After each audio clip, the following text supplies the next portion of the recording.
സങ്കീർത്തനങ്ങൾ അധ്യായം 130. അഗാധത്തിൽ നിന്ന്. കർത്താവെ, അഗാധത്തിൽ നിന്ന് ഞാൻ അങ്ങയെ വിളിച്ചപേക്ഷിക്കുന്നു. കർത്താവെ, എന്റെ പ്രാർത്ഥന കേൾക്കണമേ.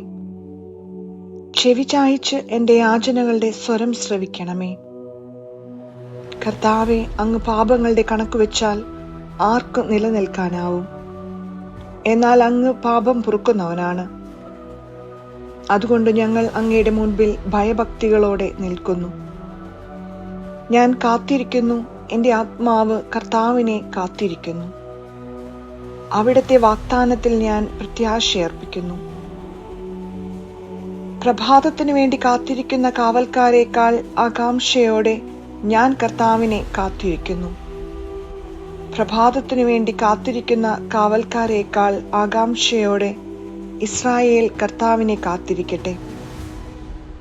എന്തെന്നാൽ കർത്താവ് കാരുണ്യവാനാണ്.